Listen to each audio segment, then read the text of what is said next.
अभ्यास के द्वारा ध्यान हमारा जैसे जैसे गहरा होता जाता है, उतना ही शून्य स्थिति को प्राप्त होता जाता है। गहराई का मतलब ही यही होता है कि शून्य अवस्था में प्रवेश करना। शून्य अवस्था में प्रवेश करने का तात्पर्य भी आगे क्या होता है? मृत्यु का आभास करना।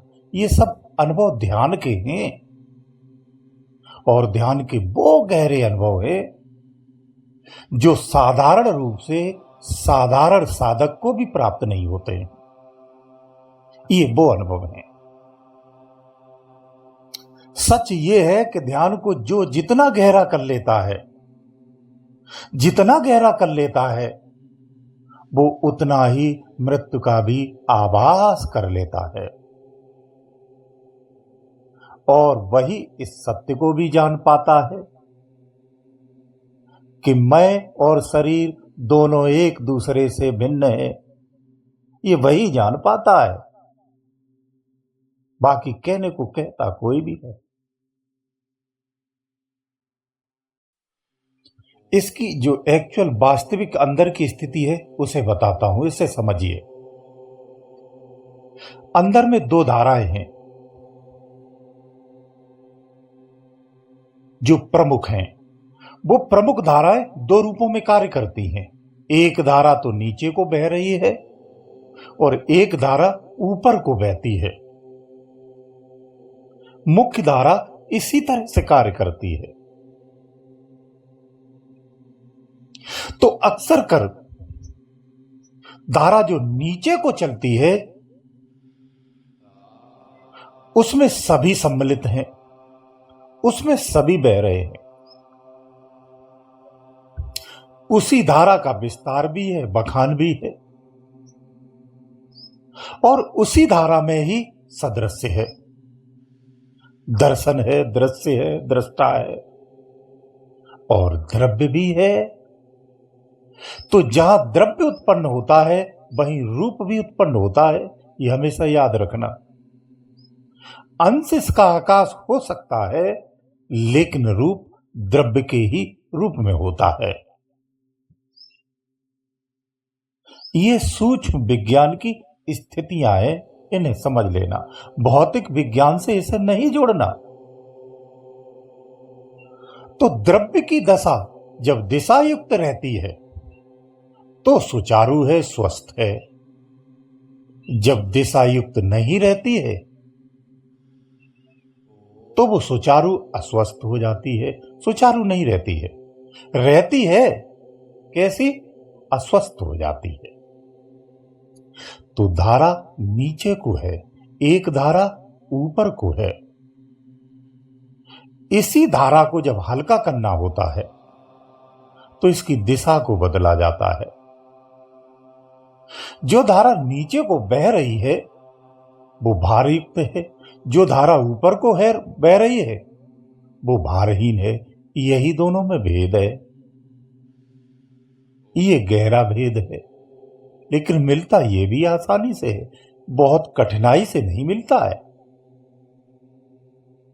जो शरीर में ही शरीर से परे हो जाता है उसे मिलता है। वो इसको भोगता भी है, इसके आनंद में रहता है। इसलिए ध्यान की जितनी भी स्थितियां हैं ध्यान से समझना, वो उठने और गिरने की ही है, चढ़ने और उतरने की ही है, जाने और आने की है। इसीलिए ज्ञान और अज्ञान है। इसीलिए संसार में हर चीज के दो पहलू हैं, क्योंकि सारे पहलू मुख्य धारा से ही जुड़े हुए हैं। उसी से एक्टिव है, जागृत है और उत्पन्न भी है। तो जहां से उत्पन्न है वहीं से ये एक्टिव भी है और कहीं से भी नहीं है। ये भी पूरे यथार्थ है, बिल्कुल सदृश्य है। जो साधक यकीन मानिए आज्ञा चक्र को भी जगा लेते हैं वो भी इस बात को जान जाते हैं, भली भांति समझ जाते हैं ये मूल है। किसका? शरीर का। ये शरीर का मूल है, ब्रह्मांड का नहीं है। शरीर के मूल के ऊपर में जो स्थिति है वो ब्रह्मांड का मूल है। वही ईश्वर भी बना बैठा है। मैं संकेत में कहता हूं, स्पष्ट करूंगा तो कई लोगों की विचारधाराओं का खंडन हो जाएगा। मैं उनका सम्मान करता हूं, क्योंकि वो भी कहीं ना कहीं अन्य रूपों से जुड़े हुए, लेकिन सत्य से ही जुड़ने का प्रयास उनका भी है, इसलिए खंडन नहीं किया जा सकता। तो जो योगी है, जो फिजिकली है, वो जानता है, वो स्पष्ट होता है। तो जो सदृश्य है, सदृश्य में जो मजा है और सदृश्य का जो ज्ञान है, इसके श्रेष्ठ और कोई ज्ञान हो ही नहीं सकता। वही संशय रहित होता है। तो ब्रह्मांड का वही मूल है, लेकिन वो मूल पूर्ण नहीं है। संसार के लिए पूर्ण है, संसार युक्त पूर्ण है, ज्ञान युक्त पूर्ण है, संपूर्ण ज्ञान युक्त पूर्ण है। यहां तक समझिए, इतना बड़ा विस्तार है, लेकिन पूर्ण नहीं है।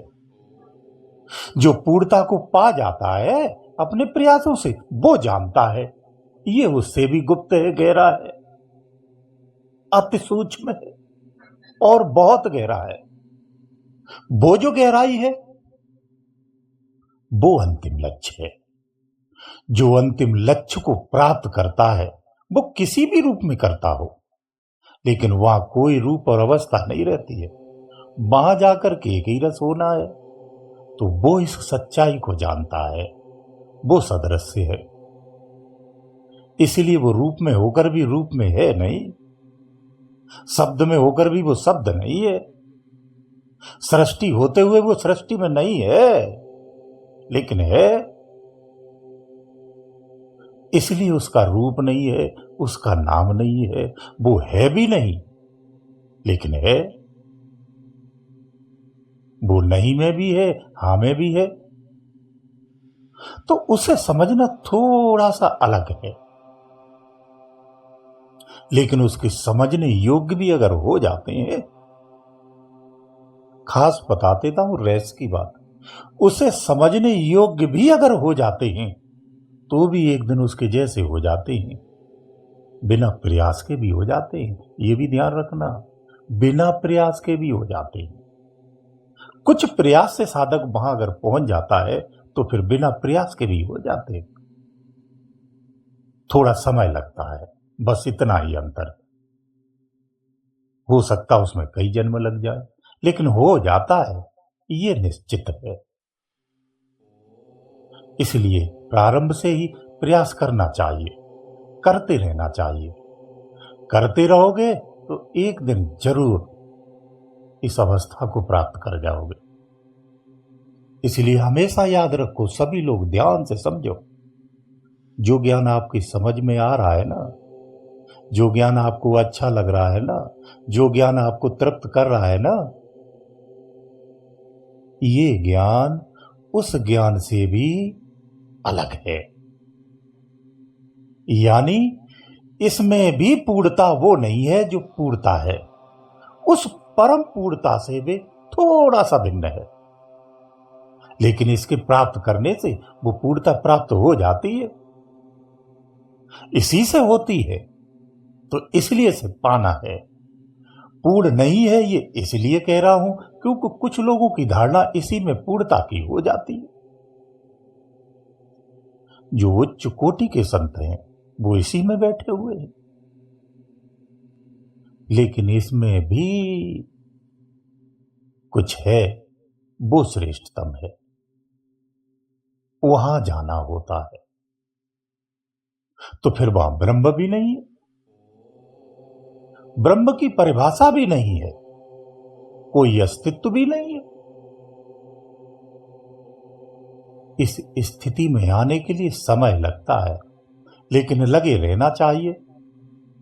मैं बार बार यहां का जिक्र इसलिए करता हूं, जो प्रारंभ कर रखा उसका मनोबल बढ़ना चाहिए, उसे भ्रम नहीं होना चाहिए, क्योंकि जिस मार्ग पर तुम चले हो ये अटल सत्य है, यथार्थ है। यही जीवन और ब्रह्मांड और समस्त ब्रह्मांडों की यथार्थ यही है। इसे खोजो, इसे पाने का प्रयास करो। जीवन का यही मुख्य उद्देश्य है। गुरुदेव दयालु।